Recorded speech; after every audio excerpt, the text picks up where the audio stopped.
Decision ತಗೊಂಡಿದ್ದು ನಾವು ಈ ಭೈರಾದೇವಿ ಸಿನಿಮಾನ ರಿಲೀಸ್ ಮಾಡೋಣ ಅಂತ. ಹಾಗಾಗಿ ಫಸ್ಟ್ ನನಗೆ ತಲೆಗೆ ಬಂದಿದ್ದು ಸೈಮಲ್ಟೇನಿಯಸ್ಲಿ ನಾವು ಕನ್ನಡ, ತೆಲುಗು, ತಮಿಳು ನಾವು ಶೂಟ್ ಮಾಡಿದ್ವಿ. ಬಟ್ ನಾನು ಹೇಳಿದ್ದು ಫಸ್ಟ್ ನನಗೆ ಒಂದು ಇಂಡಸ್ಟ್ರಿ ಅಂತ ನಾನು ಒಂದು ಹೆಸರು ಮಾಡಿದ್ದು ಕನ್ನಡ ಚಿತ್ರರಂಗದಲ್ಲಿ. ಹಾಗಾಗಿ ಫಸ್ಟ್ ಕನ್ನಡ ಸಿನಿಮಾನ ರಿಲೀಸ್ ಮಾಡೋಣ, ಆದ ನಂತರ ತೆಲುಗು, ತಮಿಳು ಏನಿದೆ ಅದನ್ನು ಪ್ಲ್ಯಾನ್ ಮಾಡೋಣ ಅಂತ ಹೇಳಿದೆ. ಯಾಕಂದರೆ ನಮ್ಮ ಚಿತ್ರರಂಗನ, ನಮ್ಮ ನಾಡಿನ, ನಮ್ಮ ಭಾಷೆನ ಯಾವತ್ತೂ ಮರೆಯೋಕ್ಕಾಗಲ್ಲ. ಸೊ ಫಸ್ಟ್ ಭೈರಾದೇವಿನ ಕನ್ನಡದಲ್ಲಿ ರಿಲೀಸ್ ಮಾಡಿ ನಂತರ ತೆಲುಗು, ತಮಿಳು ಪ್ಲ್ಯಾನ್ ಮಾಡ್ತಾ ಇದ್ದೀವಿ.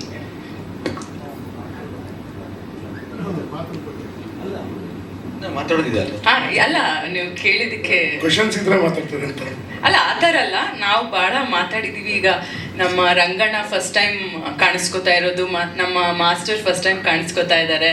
ರಂಗಣ್ಣ ಅಂದರೆ ನಿಮ್ಗೆ ಗೊತ್ತಿರ್ಬೋದು, ಅವರಿದ್ದರೆ ಆ ನಗುಗಲ್ಲಿ ಬರಾನೇ ಇರೋದಿಲ್ಲ. ಅದರಲ್ಲೂ ನನಗೆ ಅದು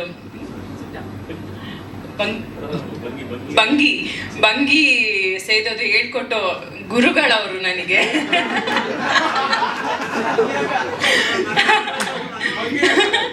ನಾನು ಎಷ್ಟು ತಿಂಗಳು ಕಷ್ಟಪಟ್ಟಿದ್ದೀನಿ ಅಂದರೆ, ಇವ್ರೇನೇನೋ ಸಿಗರೇಟ್ ತಂದುಕೊಟ್ರು, ಏನೇನೋ ತಂದುಕೊಟ್ರು, ನನಗೆ ಆಗ್ತಾ ಇರಲಿಲ್ಲ. ಬಟ್ ಇವ್ರು ಹೇಳ್ಕೊಟ್ಟಿದ್ದೊಂದು ಸ್ಟೈಲು, ಆ ಶಾರ್ಟ್ ನೀವು ನೋಡ್ಬೋದು ಸಿನಿಮಾದಲ್ಲಿ. ಆ ಒಂದು ಶಾರ್ಟ್ ಮಾತ್ರ ತುಂಬಾ ನ್ಯಾಚುರಲ್ ಆಗಿ ಅದು ದೇವರನೇ ಲೋಕಾನುಭವ ನೋಡಿ ಕಲ್ತಿದ್ದು. ನಾನು ನನಗೆ ಸ್ವಾಯ್ತಪ್ಪ. ಇನ್ನು ಪಾಪ ಅವರು ಆ ಒಂದು ಎಲ್ಲಿ ಅದು ಇದರಲ್ಲಿ ಯಾಣದಲ್ಲಿ ಮಾಡ್ಬೇಕಾದ್ರೆ ಒಂದ್ಸರಿ ಎಳೆದ್ರು ಬರಲಿಲ್ಲ, ಈ ಕುತ್ತಿಗೆಲ್ಲ ಸ್ಲಿಮ್ ಆಗ್ಬಿಡ್ತು ಅಂದ್ಬಿಟ್ಟು ಒಂದು 3 ಸಿಗರೇಟ್ ಇಟ್ಕೊಂಡ್ರೆ ಸರಿ ಎಳೆದ್ಬಿಟ್ರು. ಆಮೇಲೆ ಅಯ್ಯಯ್ಯೋ ಇದ್ರಲ್ಲಿ ದಿಮ್ಮಂತಿದೆ, ಮತ್ತೆ ಸಿಗರೇಟ್ ದಿಮ್ಮಂತಿದೆ ಅಂತ.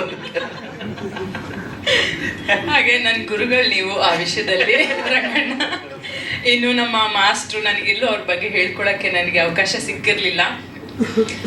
ಫಸ್ಟ್ ಟೈಮ್ ಸಿನಿಮಾದಲ್ಲಿ ನಾನು ಆ್ಯಕ್ಷನ್ ಮಾಡಿರೋದು. ಪಾಪ ಅವ್ರು ನನಗೆ ಭಾಳಷ್ಟು ರಿಹರ್ಸಲ್ ಕೊಡುವಾಗ ಹೇಳಿದರು ನನಗೆ, ದಯವಿಟ್ಟು ನೀವೊಬ್ಬರೇ ರಿಹರ್ಸಲ್ ಮಾಡೋಕ್ಕೆ ಹೋಗಬೇಡಿ, ನಾನು ಅಸಿಸ್ಟೆಂಟ್ಗಳನ್ನ ಕಳಿಸ್ತೀನಿ, ಇಲ್ಲ ನಾನು ಬರ್ತೀನಿ ಅಂತ. ಅವ್ರ ಮಾತು ಕೇಳ್ದಿರ ನಾನೇ ಮನೆಯಲ್ಲಿ ಪ್ರಾಕ್ಟೀಸ್ ಮಾಡೋಕ್ಕೆ ಹೋದೆ, ಬ್ಯಾಕ್ ಫ್ಲಿಪ್ ಎಲ್ಲ. ಸೊ ಆ ಟೈಮಲ್ಲಿ ಸ್ವಲ್ಪ ನನಗೆ ಪ್ರಾಬ್ಲಮ್ ಆಗಿತ್ತು. ಸ್ವಲ್ಪ ಮಾಸ್ಟರ್ ಕೈಯಲ್ಲಿ ಬಯಸ್ಕೊಂಡು ಅನ್ಕೋತೀನಿ. ಆ ಟೈಮಲ್ಲಿ ತುಂಬ ಬೈದ್ರೆ, ಯಾಕಂದರೆ ಶೂಟಿಂಗ್ ಪೋಸ್ಟ್ಪೋನ್ ಆಯಿತು ನಮ್ಮದು ಒಂದು 20 ಡೇಸ್, ಮತ್ತೆ ನಾವು ಮುಂದೆ ಹೋದ್ವಿ. ಸೊ ಈ ಥರ ಬಹಳಷ್ಟು ಅಡಚಣೆಗಳು ನಮ್ಮ ಸಿನಿಮಾಗೆ ಬಂದಿದೆ. ಇನ್ನು ಮಾಸ್ಟರ್ ತುಂಬ ಜನ ನನ್ನ ಹತ್ರ ಫೈಟ್ ಮಾಡಿಸಿದ್ದೀರಾ, ಥ್ಯಾಂಕ್ ಯು ಸೋ ಮಚ್ ನಿಮಗೆ. ಇನ್ನು ನಮ್ಮ ಅನು ಅಕ್ಕ ನೋಡಿ, ಇವತ್ತು ಇವರೆಲ್ಲ ಇದ್ದಾರೆ. ಪಾಪ ನನಗೆ ಒಂದು ಲೇಡಿ ಅಂತ ನನ್ನ ಜೊತೆಲಿ ಇವರೇ ಸಾಥ್ ಕೊಡ್ತಾ ಇರೋದು. ಥ್ಯಾಂಕ್ ಯು ಸೋ ಮಚ್ ಅಕ್ಕ. ಯಾವುದೇ ರೀತಿ ಯಾವುದೇ ಒಂದು ಪ್ರೋಗ್ರಾಮ್ ಅಂದ್ರೂ, ಯಾವುದೇ ಒಂದು ಪಬ್ಲಿಸಿಟಿ ಅಂತ ಹೇಳಿದ್ರು ಫಸ್ಟ್ ರೆಡಿ ಇರ್ತಾರೆ. ಸರಿ, ನಿಮ್ಮ ಸಿನಿಮಾಗೆ ಒಳ್ಳೇದಾಗಬೇಕು ಅಂದ್ಬಿಟ್ಟು ನಮ್ಮ ಜೊತೆಲಿದ್ದೀರಾ ಅಕ್ಕ, ಥ್ಯಾಂಕ್ಸ್ ನಿಮಗೆ. ಇನ್ನು ನಮ್ಮ ರಮೇಶ್ ಸರ್ ಬಗ್ಗೆ ಹೇಳಬೇಕಾಗಿರೋದೇ ಇಲ್ಲ.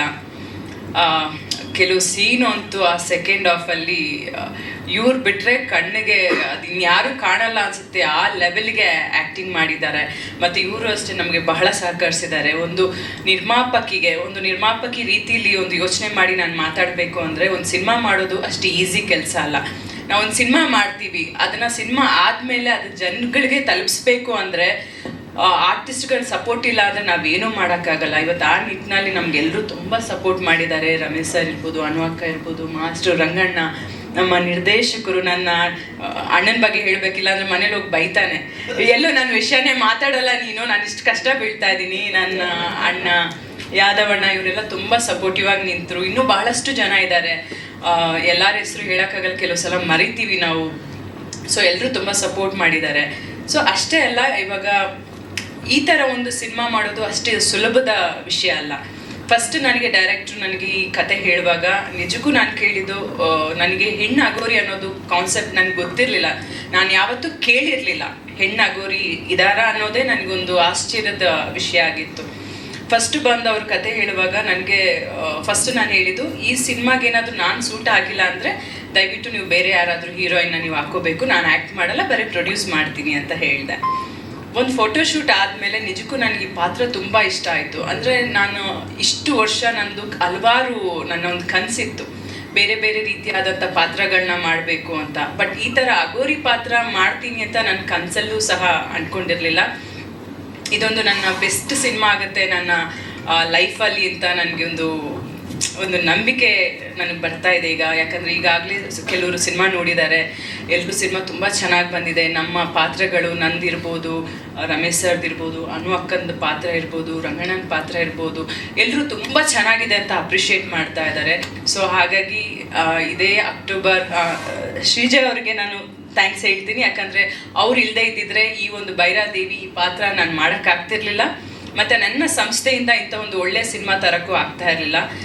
ಈಗ ಒಂದು ಒಳ್ಳೆ ಸಿನಿಮಾ ಮಾಡಿದ್ದೀವಿ, ನಿಮ್ಮವರೆಗೂ ರೀಚ್ ಆಗಿದೆ. ನಿಮ್ಮ ಸಪೋರ್ಟ್ ಬೇಕು ನಮಗೆ. ನೀವು ಅದನ್ನು ಜನರಿಗೆ ತಲುಪಿಸದೆ ಹೋದರೆ ನಾವೇನು ಎಷ್ಟೇ ಒಳ್ಳೆ ಸಿನಿಮಾ ಮಾಡಿದ್ರೂ ಅದು ವೇಸ್ಟ್. ಇಲ್ಲಿವರೆಗೂ ನೀವು ನಮ್ಗೆ ಯಾವ ರೀತಿ ಸಹಕರಿಸಿದ್ದೀರೋ ಇನ್ನು ಮುಂದೆನೂ ಸಹ ಅದೇ ರೀತಿ ಒಂದು ನಿಮ್ಮ ಆಶೀರ್ವಾದ ನಮ್ಮ ಮೇಲಿರಲಿ ಅಂತ ಕೇಳ್ಕೊತೀನಿ. ಇದೇ 3ನೇ ತಾರೀಕು ಈ ಭೈರಾದೇವಿ ಸಿನಿಮಾ, ನಾಡಿದ್ದು ಇನ್ನು 1 ದಿವಸ ಇದೆ ಅಷ್ಟೇ ನಮಗೆ. ಭೈರಾದೇವಿ ಸಿನಿಮಾ ರಿಲೀಸ್ ಆಗ್ತಾ ಇದೆ. ನಾನು ಥಿಯೇಟ್ರಿಗೆ ಫಸ್ಟ್ ಶೋ ತ್ರಿವೇಣಿ ಥಿಯೇಟ್ರಿಗೆ ಸಿನಿಮಾ ನೋಡೋಕ್ಕೆ ಹೋಗ್ತಾ ಇದ್ದೀನಿ. ನೀವು ಎಲ್ಲ ಬನ್ನಿ, ನಮ್ಗೆ ಸಪೋರ್ಟ್ ಮಾಡಿ ಅಂತ ಕೇಳ್ಕೊತೀನಿ. ನನಗೆ ಏನೋ ಇಲ್ಲ, ನನಗಾಗಲ್ಲ, ನನ್ನ ಕೈಯಲ್ಲಿ ಆಗಲ್ಲ. ನಾನು ಡೈರೆಕ್ಟ್ರಿಗೆ ಹೇಳ್ದೆ ಇಲ್ಲ ನನ್ನ ಕೈಯಲ್ಲಿ ಆಗಲ್ಲ, ಸ್ಮಶಾನ ಸೆಟ್ ಹಾಕಿ ಅಂತ. ಡೈರೆಕ್ಟ್ರು ಮತ್ತು ನನ್ನ ಅಣ್ಣನಿಬ್ರು ಪ್ಲ್ಯಾನ್ ಮಾಡಿ ಫಸ್ಟಿಗೆ ಇವನು ಹೇಳ್ಬಿಟ್ಟಿದ್ದಾನೆ, ಫಸ್ಟ್ ಒಪ್ಸ್ಬಿಡೋಣ ಕ್ಯಾರೆಕ್ಟರ್ ಮಾಡೋದನ್ನ, ಅದಾದಮೇಲೆ ಮೆಲ್ಲಗೆ ಹೇಳಿ ಸ್ಮಶಾನ ಕರ್ಕೊಂಡು ಬಂದು ನನ್ನ ಹತ್ರ ಸೆಟ್ ಹಾಕಕ್ಕೆ ಓಕೆ ಅಂತ ಹೇಳಿದ್ರು. ಹಾಂ, ಸೆಟ್ ಎಲ್ಲ ರೆಡಿ ಆಗ್ತಾ ಇದೆ, ಸೆಟ್ ಓಕೆ ಅಂತ. ಅದಾದ್ಮೇಲೆ ಸ್ವಲ್ಪ ದಿನ ಆದಮೇಲೆ ಇನ್ನೇನು ಶೂಟಿಂಗ್ ಇದೆ, 2 ಡೇಸ್ ಇದೆ, ಇಲ್ಲ ಸೆಟ್ ಆಗ್ತಾ ಇಲ್ಲ, ರಾ ಫೀಲ್ ಬರ್ತಾ ಇಲ್ಲ ಅಂತ ಸುಳ್ಳು ಹೇಳಿದ್ರು. ಮತ್ತು ನಾನು ಹೇಳಿದೆ ಇಲ್ಲ, ಶೂಟಿಂಗ್ ಕ್ಯಾನ್ಸಲ್ ಮಾಡು, ಪೋಸ್ಟ್ಪೋನ್ ಮಾಡು, ಇನ್ನೊಂದು 20 ಡೇಸ್ ಸೆಟ್ ಹಾಕ್ಬಿಟ್ಟು ನಾವು ಶೂಟಿಂಗ್ ಸ್ಟಾರ್ಟ್ ಮಾಡೋಣ ಅಂತ ಹೇಳಿದೆ. ಅಷ್ಟೊತ್ತಲ್ಲಿ ಡೈರೆಕ್ಟ್ರು ಬಂದರು. ಇವ್ರಿಗೆ ಗೊತ್ತು ನಾನು ಯಾರ ಮುಂದೆನೂ ಫೇಸ್ ಟು ಫೇಸ್ ನಾನು ಇಲ್ಲ ಅಂತ ಹೇಳೋಕ್ಕಾಗಲ್ಲ, ನನಗೆ ಆ ಸ್ವಭಾವದವಳಲ್ಲ ನಾನು. ಡೈರೆಕ್ಟ್ರ್ ಮನೆಗೆ ಬಂದು ಮೇಡಮ್ ಸ್ಮಶಾನದಲ್ಲೇ ಶೂಟಿಂಗ್ ಮಾಡಬೇಕು, ರಾ ಫೀಲ್ ಬೇಕು ಅಂದರು. ನಾನು ಅಂದ್ಕೊಂಡಿದ್ದು ಯಾವ ಕರ್ಮಪ್ಪ ಈ ಡೈರೆಕ್ಟ್ರ್ ಎಲ್ಲದಕ್ಕೂ ರಾ ಫೀಲ್ ಬೇಕು ಅಂತಾರೆ ಅಂದ್ಬಿಟ್ಟು ಅದಾದಮೇಲೆ ಅವ್ರಿಗೆ ಹೇಳಿದೆ, ಸರಿ ಆಯಿತು ಏನೋ ಒಂದು ಓಕೆ ಮಾಡೋಣ ಶೂಟಿಂಗ್. ಬಟ್ ನನಗೆ ತುಂಬ ಭಯ. ಎಲ್ಲಿವರೆಗೂ ಅಂದರೆ ಈ ಸಿನಿಮಾ ಮಾಡೋಕ್ಕಿಂತ ಮುಂಚೆ ದೆವ್ವ ಅಂದ್ರೆ ಎಷ್ಟು ಭಯ ಇತ್ತು ಅಂದರೆ, ಒಂದು ರೂಮಿಂದ ನಾನು ಇನ್ನೊಂದು ರೂಮ್ಗೆ ಹೋಗ್ಬೇಕಂದ್ರೆ ನನ್ನ ತಾಯಿನೋ ಇಲ್ಲ ನನ್ನ ತಮ್ಮನೋ ಯಾರನ್ನಾದ್ರೂ ನಿಲ್ಲಿಸ್ತಾ ಇದ್ದೆ. ಇವನಲ್ಲ, ಇವ್ ನನ್ನ ಜೊತೆ ಇಲ್ಲಿರಲ್ಲ. ಸೊ ಯಾರಾದರೂ ನನ್ನ ಜೊತೆಲಿ ಇರೋರು, ಇಲ್ಲ ಮನೇಲಿ ಕೆಲಸ ಮಾಡೋರು, ಇಲ್ಲ ನನ್ನ ಸಿಸ್ಟರ್, ಇಲ್ಲ ಯಾರೋ ನನ್ನ ಜೊತೆ ಇರಬೇಕು. ನಾನು ರೂಮ್ಗೆ ಹೋಗ್ತೀನಿ ಅಂದರೆ ಅವ್ರು ನನ್ನ ಜೊತೆ ಬರಬೇಕಾ, ಅಷ್ಟು ಭಯ ಇತ್ತು ನನಗೆ ದೆವ್ವ ಅಂದರೆ. ಆದರೂ ದೆವ್ವಗಳ ಸಿನಿಮಾ ಯಾವುದು ಬಿಡ್ದಿರೋ ಪ್ರತಿಯೊಂದು ಸಿನಿಮಾನೂ ನೋಡ್ತಾ ಇದ್ದೆ ನಾನು. ಈ ಸಿನಿಮಾ ಮಾಡಿ ಅದು ಏನೋ ಗೊತ್ತಿಲ್ಲ ನನಗೆ, ಆ ದೆವ್ವ ಅನ್ನೋದು ಆ ಭಯನೇ ಹೊರಟೋಗಿದೆ ನನಗೆ. ಈಗ ನೀವು ಒಬ್ಬಳೇ ಮಧ್ಯರಾತ್ರಿ 2 ಗಂಟೆಗೆ ಹೋಗಿ ಸ್ಮಶಾನಕ್ಕೆ ಒಬ್ಬಳೇ ಹೋಗು ಅಂದರೆ ನಾನು ಹೋಗ್ಬಿಟ್ಟು ಬರ್ತೀನಿ, ಅಷ್ಟು ಧೈರ್ಯ ಬಂದಿದೆ ನನಗೆ. ಅದು ಏನು ಶಕ್ತಿನೋ ಗೊತ್ತಿಲ್ಲ.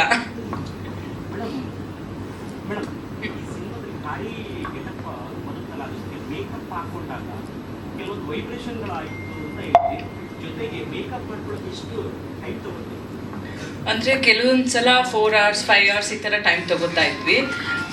ಮತ್ತು ಫಸ್ಟೇ ನಾವು ಸ್ಮಶಾನದಲ್ಲಿ ಶೂಟಿಂಗ್ ಮಾಡುವಾಗ ಆ ಖಾಲಿ ಗೆಟಪ್ ಹಾಕ್ಕೊಂಡೆ. ಹಾಕಿದ ತಕ್ಷಣ ಕ್ಯಾರವ್ಯಾನಲ್ಲಿದ್ದೆ, ನನಗೇನೋ ಗೊತ್ತಿಲ್ಲ, ಇವ್ರು ಶಾರ್ಟಿಗೆ ವೆಯ್ಟ್ ಮಾಡ್ತಾಯಿದ್ರು. ನನಗೆ ಎದ್ದೇಳಕ್ಕೂ ಆಗಲಿಲ್ಲ, ತಲೆ ಎತ್ತಕ್ಕೂ ಆಗ್ತಿರ್ಲಿಲ್ಲ. ಏನೋ ಒಂಥರ ಏನೋ ಭಾರ, ತಲೆ ಏನೋ ದಪ್ಪ, ಒಂಥರ ದೊಡ್ಡದು ಅನಿಸ್ತಾ ಇದೆ, ದೇಹ ಎಲ್ಲ ಒಂಥರ ತುಂಬ ಭಾರ ಅನ್ನಿಸ್ತಾ ಇದೆ. ಇವ್ರು ಕರಿತಾ ಇದ್ದಾರೆ, ನನಗೇನು ಇವ್ರು ಮಾತಾಡೋದೆಲ್ಲ ಏನೂ ಕೇಳಿಸ್ತಾ ಇಲ್ಲ. ಅದಾದಮೇಲೆ ಇವ್ರಿಗೇನೋ ಡೌಟ್ ಆಯಿತು, ಏನೋ ಪ್ರಾಬ್ಲಮ್ ಆಗಿದೆ, ಎಲ್ಲ ಕ್ಯಾರವ್ಯಾನ್ಗೆ ಓಡ್ ಬಂದರು. ನಾನು ಹೇಳ್ದೆ ಇಲ್ಲ ನನ್ನ ಕೈಯಲ್ಲಿ ಆಗ್ತಾ ಇಲ್ಲ. ನಾನು ಸಾಮಾನ್ಯವಾಗಿ ಯಾರನ್ನೂ ವೆಯ್ಟ್ ಮಾಡಿಸಲ್ಲ ಶೂಟಿಂಗ್ ಟೈಮಲ್ಲಿ. ಅದಾದಮೇಲೆ ಅಲ್ಲೇ ಕಾಳಿಯಮ್ಮಂದು ದೇವಸ್ಥಾನ ಇತ್ತು ಸ್ಮಶಾನದಲ್ಲಿ, ಅಲ್ಲಿ ಕರ್ಕೊಂಡೋಗಿ ಒಂದು ಏನೋ ತಡೆ ಥರ ತೆಗೆಸಿ ಪೂಜೆ ಮಾಡಿದ್ರು. ಡೈರೆಕ್ಟ್ರು ಕಾಳಿಯಮ್ಮನ ಭಕ್ತ ಅವರು, ಅವರೇ ಒಂದು ಹಣ್ಣಲ್ಲಿ ಒಂದು ದೃಷ್ಟಿ ತೆಗೆದ್ರು. ಅದೇನೋ ಗೊತ್ತಿಲ್ಲ, ತೆಗ್ದು ಅಲ್ಲಿ ಪೂಜೆ ಆಗಿದ ತಕ್ಷಣ ಒಂದು ಏನೋ ಎನರ್ಜಿ ಬಂತು.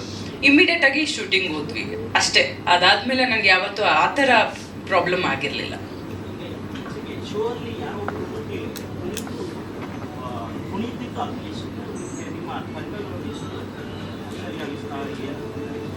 ಸರ್ ಖಂಡಿತವಾಗ್ಲು, ಯಾಕಂದರೆ ಇನ್ನೊಂದೇನೆಂದರೆ ಅವ್ರವ್ರ ನಂಬಿಕೆ ಅದು. ಅವ್ರವ್ರ ನಂಬಿಕೆನ, ಅವರ ಒಂದು ಪರ್ಸ್ನಲ್ ಎಕ್ಸ್ಪೀರಿಯನ್ಸ್ನ ನಾವೇನು ಅದ್ರ ಬಗ್ಗೆ ಕಮೆಂಟ್ ಮಾಡೋಕ್ಕಾಗಲ್ಲ.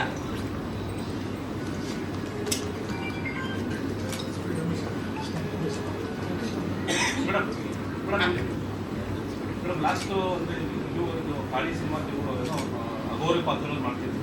ಈ ಹಿಂದೆ ಕೂಡ ನವಶಕ್ತಿ ವೈಭವ ಅನ್ನೋ ಸಿನಿಮಾ ಮಾಡಿದ್ವಿ, ನವಶಕ್ತಿ ವೈಭವ ಅಂತೇಳಿ. ಅದರಲ್ಲಿ ನೀವು ಮೇಡಮ್ ಇಬ್ಬರು ಕೂಡ ಆ್ಯಕ್ಟ್ ಮಾಡಿದ್ವಿ. ಅದು ದೇವ್ರ ಸಿನಿಮಾ. ಸೊ ಇದು ಟೋಟಲಿ ಆಪೋಸಿಟ್ ಇರುವಂಥದ್ದು. ಒಂದು ಪ್ರಶ್ನೆ, ಆವತ್ತಿನ ನಿಮ್ಮ ಇಬ್ಬರು ಕಾಂಬಿನೇಷನ್ನು ಹೇಗಿತ್ತು? ಎರಡನೇದು, ಇವತ್ತಿನ ಈ ಅಗೋರಿ ಪಾತ್ರದಲ್ಲಿ ಮಾಡಿದ್ದೀರಿ. ಈ ಸಿನಿಮಾದಲ್ಲಿ ನಿಮ್ಮಿಬ್ಬರು ಕಾಂಬಿನೇಷನ್ ಅವರಿಂದನೂ ನಡ್ಕೊಂಡು ಬರ್ತಾ ಇದೆ. ಜೊತೆಗೆ ಸವರಿ ಮತ್ತು ಈ ಸಿನಿಮಾದಲ್ಲೂ ಕೂಡ ನೀವಿಬ್ರು ಆ್ಯಕ್ಟ್ ಮಾಡಿದ್ರಿ. ಸೊ 3 ಸಿನಿಮಾ ಒಟ್ಟಿಗೆ ಮಾಡಿದ್ದೀರಿ, ಯಾವ ರೀತಿ ಇತ್ತು? ತವರಿಗೆ ಬಾ ತಂಗಿ ಸಿನಿಮಾದಲ್ಲಿ ನನ್ನ ಅತ್ತಿಗೆ ಪಾತ್ರ ಮಾಡಿದ್ರು. ಅವತ್ತಿಂದನೂ ನನ್ನ ಫೇವ್ರೆಟ್ ಇವರು. ಸೊ ನನಗೆ ಅನು ಅಕ್ಕ ಅಂದಿದ ತಕ್ಷಣ ನನಗೆ ಫೀಲ್ ಆಗೋದು ಅವ್ರೊಂದು ಆರ್ಟಿಸ್ಟ್ ಅಂತ ನನಗೆ ಅನ್ಸಲ್ಲ. ಅವ್ರು ನನ್ನ ಅಕ್ಕ ಅನ್ನೋ ಫೀಲಿಂಗೇ ನನಗೆ ಇವತ್ತಿಗೂ ಇರೋದು. ಅದಾದ ನಂತರ ನವಶಕ್ತಿ ವೈಭವ ಸಿನಿಮಾದಲ್ಲಿ ನಮ್ಮ ಅದೊಂದು ದೇವರ ಸಿನಿಮಾ ಇರ್ಬೋದು, ಬಟ್ ಈ ಸಿನಿಮಾಗೂ ಆ ಸಿನಿಮಾಗೂ ಅಜಗಜಾಂತರ ವ್ಯತ್ಯಾಸ ಇದೆ. ಅದನ್ನು ಅಂದರೆ ಇವ್ರ ಪಾತ್ರ ಇರ್ಬೋದು, ನನ್ನ ಪಾತ್ರ ಏನು ಅನ್ನೋದನ್ನ ನಾನು ಇವಾಗ ರಿವೀಲ್ ಮಾಡಿಬಿಟ್ರೆ ಮತ್ತೆ ನೀವು ಸಿನಿಮಾ ನೋಡೋದು ಆ ಮಜಾ ಹೊಟ್ಟೋಗ್ಬಿಡತ್ತೆ. ಸೊ ಇನ್ನೇನು ಒಂದು ದಿವಸ ಇದೆ, ವೆಯ್ಟ್ ಮಾಡಿ, ನಿಮಗೆ ಗೊತ್ತಾಗ್ಬಿಡತ್ತೆ. ನಾಡಿದ್ದು ರಿಲೀಸ್ ಅಲ್ಲ ಸಿನಿಮಾ, ಒನ್ ಡೇ ಇದೆ ಅಷ್ಟೇ.